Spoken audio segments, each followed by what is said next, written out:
4 ოქტომბრის აქციის საქმის განხილვა თბილისის საქალაქო სასამართლოში გრძელდება. ამ წუთებში 10 ბრალდებულის, პაატა ბურჭულაძის, მურთაზ ოდელავას, ირაკლი ნადირაძის, პაატა მანჯგალაძის, ლაშა ბერიძის, თორნიკე მჭედლიშვილის, ნიკა გვენცაძის, ირაკლი ჩხვირკიას, ირაკლი შაიშმელაშვილის და გური ჟვანიას ხდომა მიმდინარეობს. შაიშმელაშვილის გარდა, რომელიც შინაგან საქმეთა სამინისტროს ყოფილი მაღალჩინოსანია და ის ემიგრაციაში იმყოფება, ყველა სხვა პირი წინასწარ პატიმრობაშია. მათ პროკურატურა რამდენიმე მუხლით ედავება. მათ შორის არის ჯგუფურ ძალადობაში მონაწილეობა და სტრატეგიული ობიექტის ხელში ჩაგდების მცდელობა. ყველაზე მძიმე აქციის ორგანიზატორი პოლიტიკოსებისთვის წაყენებული ბრალია. 4 ოქტომბრის აქციის საქმეზე ჯამში ბრალდებულია 64 პირი, რომელთა ეპიზოდები 5 საქმედაა გაყოფილი. 10 ბრალდებულის დღევანდელი სხდომა არის არსებითი განხილვის პირველი პროცესი, ამიტომ სასამართლოს მხარეები შესავალი სიტყვებით მიმართავენ. რა განცხადებები კეთდება სხდომაზე, დეტალებს ნუცა ბახუტაშვილი მოგუყვება, რომელიც სასამართლოდან გვიერთდება. Დიახეთი, პირველ ყოვლისა გეტყვით, რომ დღევანდელ სასამართლო პროცესს ესწრება ყველა ბრალდებული პირი, გარდა პაატა ბურჭულაძისა და ირაკლი შაიშმელაშვილისა, რომელიც ქვეყანაში არ იმყოფება. პაატა ბურჭულაძის სურვილი იყო, რომ დღევანდელ პროცესს არ დასწრებოდა, როგორც ადვოკატმა დღეს სხდომათა დარბაზში განმარტა. ბურჭულაძისთვის მთელი ეს პროცესი, რაც თბილისის საქალაქო სასამართლოში მიმდინარეობს, არის ფარსი და მასში მონაწილეობის სურვილი არ აქვს. შესაბამისად, პირველ ეტაპზე, როდესაც შესავალი სიტყვები უნდა წარადგინონ ადვოკატებმა და ბრალდების მხარე, მხოლოდ მისი ადვოკატი წარმოადგენს მის ინტერესებს თბილისის საქალაქო სასამართლოში. რაც შეეხება ირაკლი შაიშმელაშვილს, მოსამართლემ იმსჯელა მისი უფლებადამცველის შუამდგომლობაზე, რომ დასწრებოდა შაიშმელაშვილი დისტანციურად საკუთარ სასამართლო განხილვებს, თუმცა ირაკლი ხუსკივაძემ მიზანშეწონილად შაიშმელაშვილის ჩართვა არ მიიჩნია. მან თქვა, რომ შაიშმელაშვილი არის მიმალვაში და თუ კი პრობლემები ექნებოდა ქვეყანაში დაბრუნებასთან დაკავშირებით, მხოლოდ მაშინ მიანიჭებდა ამ უფლებას და ჩართავდა დისტანციურად სასამართლოს სხდომათა დარბაზში. სხვა შემთხვევაში კი მას პროცესზე გამოცხადება შეუძლია თუ კი ქვეყანაში დაბრუნდება. ასეთი იყო მოსამართლე ირაკლი ხუსკივაძის განმარტება. რაც შეეხება პროცედურულად რა ხდება ახლა თბილისის საქალაქო სასამართლოს პირველ დარბაზში, ბრალდების მხარემ უკვე ისარგებლა შესავალი სიტყვით და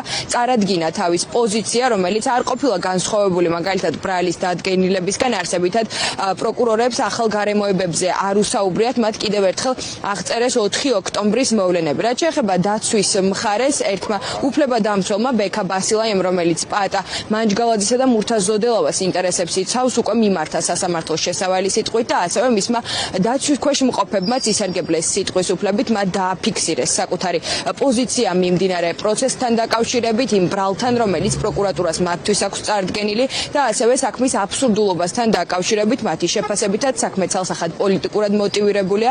ბრალდებულები გამოეხმაურნენ ასევე იმ პროპაგანდას, რომელიც მათ წინააღმდეგ მიზანმიმართულად ვრცელდება, მათ შორის სამთავრობო მედიის მხრიდან.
Thank you.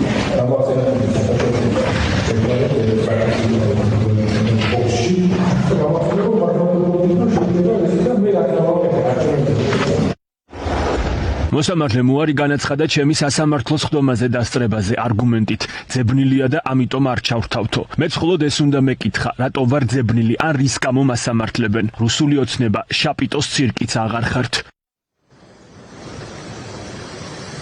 დღევანდელ ხდომას ესწრებიან ბრალდებულების ოჯახის წევრებიც, რომლებიც ასევე დარწმუნებულები არიან ამ საქმის პოლიტიკურ მოტივაციაში და ამბობენ, რომ ობიექტური მართლმსაჯულების პირობებში წესით ამ მტკიცებულებებზე დაყრდნობით სასამართლოს ამ საქმის არსებითი განხილვაც არ უნდა დაეწყო. მოლოდინი, რომ რაიმე ობიექტურ გადაწყვეტილებას მიიღებს სასამართლო, რომელიც კლანს ექვემდებარება, არ აქვთ, თუმცა ისინი მოდიან თბილისის საქალაქო სასამართლოში იმისათვის, რომ შეხვდნენ თავიანთ ოჯახის წევრებს, რომლებსაც უკვე 2 თვეზე მეტია გარე სამყაროსთან კომუნიკაცია სრულად შეზღუდული აქვთ.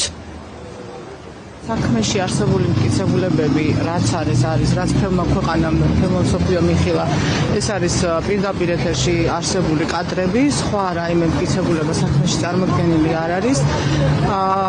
ეს იყო გულანთებული ადამიანების პროტესტი, რაც წარმოადგენს აბსოლუტურად პოლიტიკურ აქტს და შესაბამისად მე ვფიქრობ, რომ ობიექტური სასამართლოს პირობებში ის ბრალდება, რა ბრალდებასაც წარუდგენს პროკურატურა აღნიშნულ პირებს არის აბსოლუტურად დაუსაბუთებელი. Ჩვენთვის ძალიან ემოციური დღე, იმიტომ რომ თვეების შემდეგ უნდა ვნახო მამა.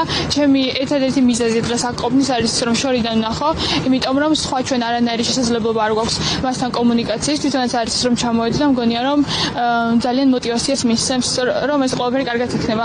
მე მაინც იმეც ვიტოვებ, რომ ამ ქვეყანაში მაინც დარჩენილია სიმართლის მმართველი და უსაფუძვლო დაკავებული ადამიანები არ გაიწირებიან. ბურჭულაძის, ზოდელავას, ნადირაძის, პატა მანჯგალაძის და მათთან ერთად დაკავებული სხვა პირების სასამართლო პროცესი და განხილვა კვლავ გრძელდება. პარალელურად კი თბილისის საქალაქო სასამართლოში რამდენიმე წუთში უნდა დაიწყოს 4 ოქტომბრის საქმეზე დაკავებული მომდევნო 12 პირიანი ჯგუფის საქმე. აქაც პირველის ხდომა უნდა ჩატარდეს და უნდა მიმართონ მხარეებმა შესავალი სიტყვებით სასამართლოს. ამ შემთხვევაში მოსამართლე რომეო ტყეშელაშვილმა უნდა მოისმინოს მხარეების შესავალი სიტყვები და ასევე ბრალდებულ პირთა პოზიციები.